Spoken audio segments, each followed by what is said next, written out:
Hi, my name is Ray Matthew, and I'm here to um, explain something that happened about a year and a half ago regarding the idea that if you vote for a pro-choice candidate, you will suffer the same fate as that candidate.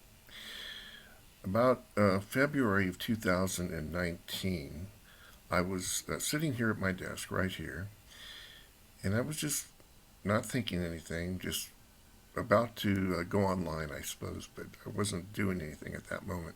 And all of a sudden, just out of the blues, I spoke these words. It just came on me very suddenly. Those who vote for pro choice candidates will suffer the same fate as the candidates they vote for. And it kind of came out louder than that, actually, about 50% louder than I just said it. It was very authoritative. And I thought, I've been a Christian since '71. That's a long time ago.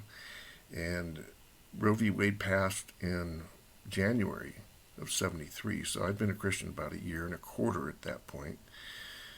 And I just, ever since then, I knew it was wrong.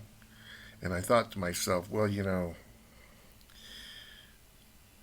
these people are playing God. That's the first thing I thought when I heard of Roe v. Wade. These people are playing God. Now, I've read all kinds of articles about, from pro-life and pro-choice points of view. I've probably hundreds, I don't know, since then. I've listened to scores and scores of radio programs, TV programs, listened to various Christian and non-Christian speakers on the subject. And I've thought a lot about it. It's been how many years? I mean, gosh, 47 years, I guess. It's been a long time.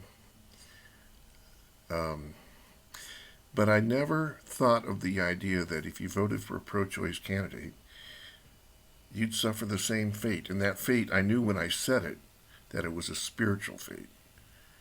I didn't use the word spiritual, but I knew exactly what it meant. The same fate meaning after death. And but I've never heard anyone talk about that. I asked my wife too. If she's been a Christian a little bit longer than I have. Have you ever heard of anyone discussing pro-life issues who said something like that or who wrote something like that in an article you read? And she couldn't remember it, and she never thought of it herself. So this sentence, those who vote for pro-choice candidates will suffer the same fate as the candidate they vote for, was frankly startling. I mean, I'd never thought of it before. I hadn't even been thinking about abortion before I said that statement. I mean, it just shocked me. I didn't know where it came from. James Dobson, I used to listen to him for years. I haven't listened to him for a while, but Focus on the Family, he talked about the issue of abortion all the time. I never heard him say anything about that, like that. I mean, he never said anything like that. And many others. I mean, no one ever said it. Well, I kind of put it away in the back of my mind. Then the next day, I'm sitting at my desk right here, and I have an online devotional that I use, 1,613 pages long, and it's literally, I mean, it's huge, and it's got maybe five, I'd say 5 to 10 paragraphs per page. I'd estimate maybe 8. But actually, I went back and I actually counted, just estimated. But I went at and looked at 4 or 5 pages, and each one of them had 10 paragraphs per page. So I thought, well, it's actually 10 paragraphs per page. I guessed wrong. That would mean there's 16,000 paragraphs in this devotional if it was 10 paragraphs per page. But the next day, when I went to this devotional, it loads up as a PDF file on my computer. And so I have it saved onto the computer, actually, but you can get it online. And there's a little gray slide, which you can click on with your mouse and then pull the slide down, and it literally will cover all 1,600 pages if you go from top to bottom. And just to get a random, like to give God a chance to talk to me about something very specific He wants me to talk, read or something, I'll just do it randomly. And there's just so many pages. And I hardly ever read the same page twice. But I'll click on it and slide it down, and wherever it goes, that's what I read. So I did it. And the first, I just slid it down. I do this every day, pretty much. In the first paragraph I looked at, just boom, my eyes just went to it. This is what it said. Those who vote for pro-choice candidates will suffer the same fate as the candidates they vote for. And I was like that. It's like, oh my goodness, I just read that thing, what I said yesterday. And that's when I began to wonder if that wasn't from God. What are the odds? First of all, I've never even read that statement in any devotional, anything, ever, in 47 years since Roe v. Wade passed.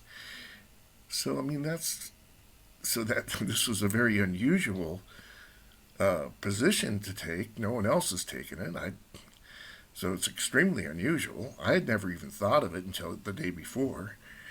And I'm just fascinated by this. So, it's a 1 in 16,000 chance that you're going to run into the paragraph that just happens to have that statement on there. It's crazy. It's just the statistical probabilities are beyond chance, realistically. And then I talked to a friend of mine just a couple of days later. I told him about it. Now, he happens to be pro-life, but he votes for pro-choice candidates. That's what I meant to say. Because he gets Social Security income and he's on disability, and he's voting according to his pocketbook, basically. And I don't hold that against him. But he's Christian.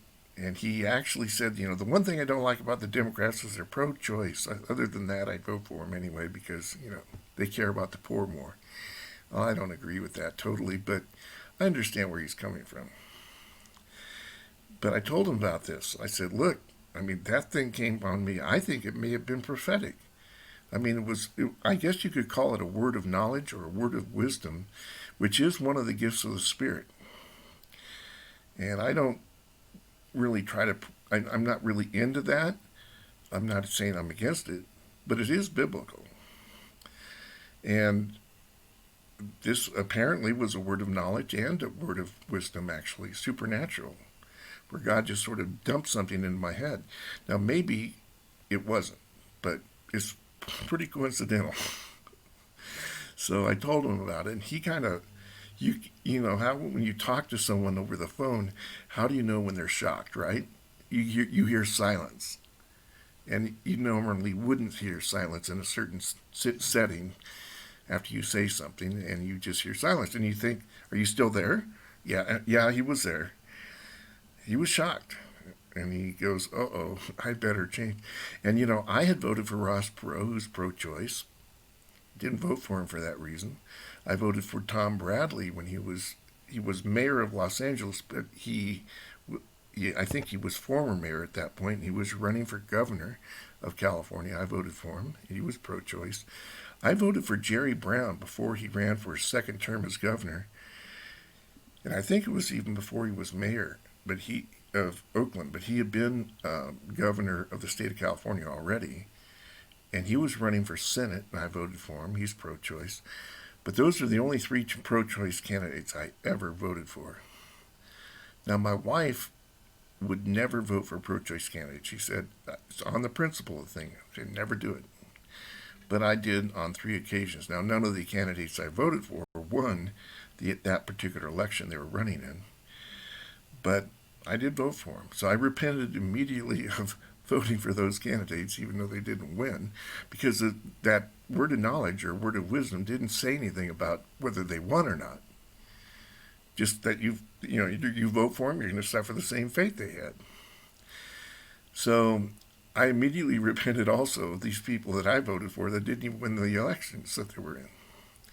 Anyway, I wanted to get this word out on YouTube before the election because I don't want to get in trouble with God. If that was in fact a word of knowledge or a word of wisdom, and I don't know for certain, I probably never will, but it very well could be. I don't want him to get pissed at me for not getting the word out before an election. So I'm going to get the word out and put this on my YouTube channel, and if anyone watches it, well, that's great. Okay, bye-bye.